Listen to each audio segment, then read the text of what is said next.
Vaping, attention to prevention, bringing awareness and improving public health while educating to prevent future use of e-cigarettes in teenagers and adolescents.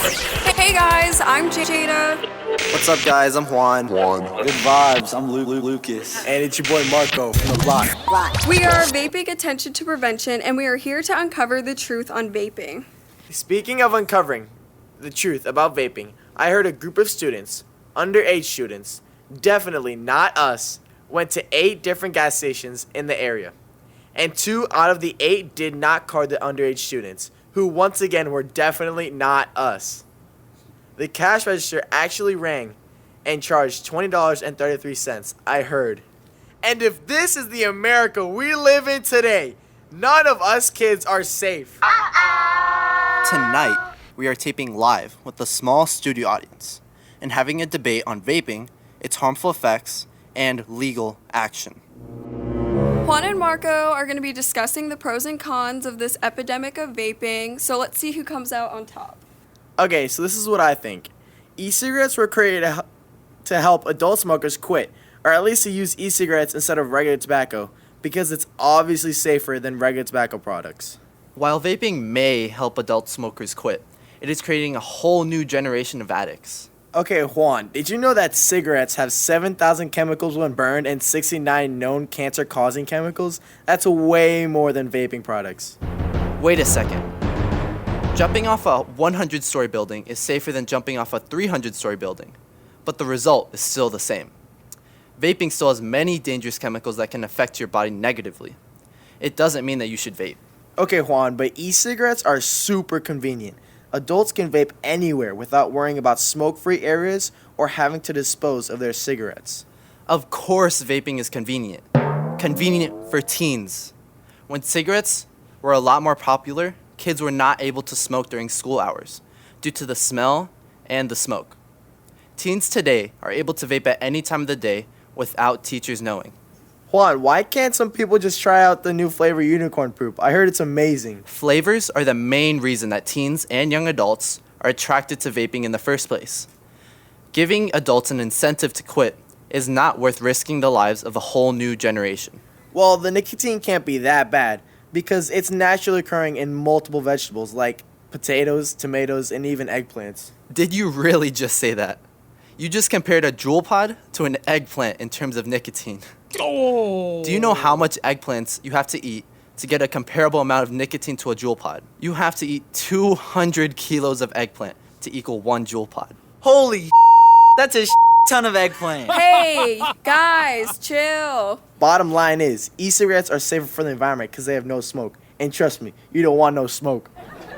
Anyway, it's actually not smoke. It's aerosol. And what we really need is a ban on flavors, which are attracting teens and young adults all across the nation. We also need to increase the age to buy all tobacco products to 21, including e-cigarettes. Low key, man. I don't want to start anything, but shouldn't the parents be there? Like, shouldn't they be taking care of their kids? Yeah, like your dad, Lucas. Anyways, let's just remember it takes a village. There's parents not at football games. There's parents not everywhere. Do you think your mom is babysitting you while you're at school? No, she expects you to know what to do.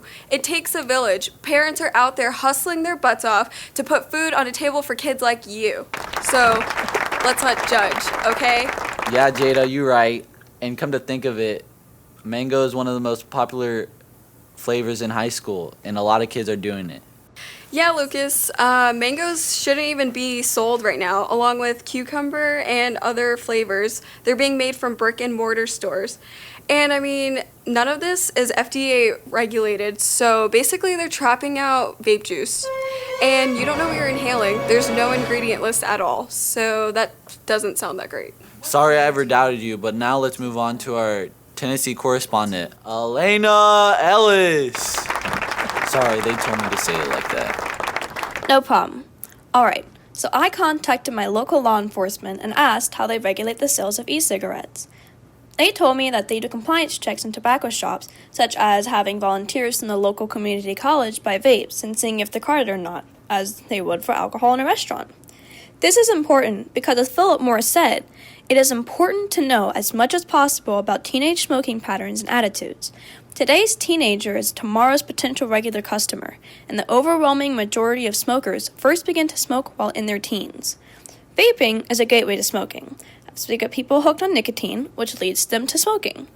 As of now, 4.3% of middle schoolers and 11.3% of high schoolers have admitted to using e-cigarettes.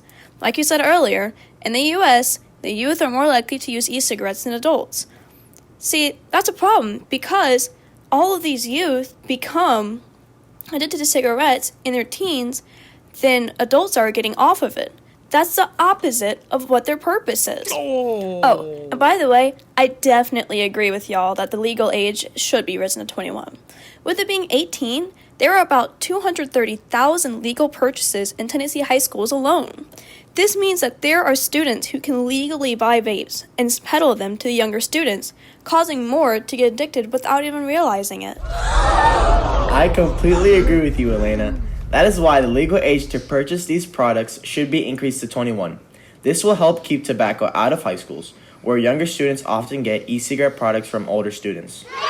Yes, Queen. Here in Georgia, a 2017 report by our State Department says that 2 out of 5 high school student smokers, about 20,500 students, were able to purchase cigarettes underage, which is about like everyone's senior year. This matches the results of the recent investigative study conducted by students in Beaufort, Georgia, that found about 25% of the gas stations did not card before selling e-cigarette products. Yeah, there's also a common misconception among current high school e-cigarette users that they believe e-cigarettes are less addictive than regular cigarettes, and that is not the case. Lucas, there is a lot of misinformation out there, guys. We have our work cut out for us. Among high school students who are e-cigarette users, 48,500 use their device with nicotine only, while 39,500 use the e-cigarette device with marijuana, THC, or hash oil, and 14,500 use the device with another substance that is not marijuana, THC, or hash oil. It's scary to think of everything kids are inhaling into their developing lungs. Good job, Elena. Thank you for the information on some super casual vibes. You're welcome. Talk to you guys later. Okay, and now we have some time for questions. So anyone in the studio audience? You? Yeah, come up, ask your question. Hey, I'm a vapor, and I used to smoke for about 5 years. I used to smoke about a pack a day, and I moved on to vaping about 8 months ago, and I was just curious as to what kind of harmful effects should I be expecting from this. To be honest, you taking the option of vaping is the better alternative. However, it's still early in the process to know whether or not how long-term affected you will be. But it doesn't actually mean you won't get affected. Here are some side effects: COPD, popcorn lung, strokes, heart disease, cancer. And don't forget asthma. These are just to name a few. All those are caused not only by the nicotine, but all the chemicals in e-juice. In addition to these chemicals, even more are made during the heating process. In my opinion, the unknowns are the most worrisome. Okay, and now we have time for one more question. You, lady in the red. Okay, I'm a very proactive parent, and I'm always with my kids. I want to know, what can I do so they don't try vaping? What am I doing wrong? What can I do? Well, if you were my parent, which you are definitely not, what I would tell you is to create a safe environment for open conversations about vaping. Don't assume that they have never tried it, and educate them on how it can affect their health. Overall, make kids feel comfortable enough to talk with you. Okay guys, make sure you follow us at our website, www.vaping-attentiontoprevention.org. Follow us on all social media platforms. Subscribe, like, our link is in the bio. Thanks for listening. I hope this was insightful. Have a great night. And also, make sure you leave a comment about your opinion on the topics we spoke about. And once again, thank you for listening. Hell yeah! Vaping, attention to prevention.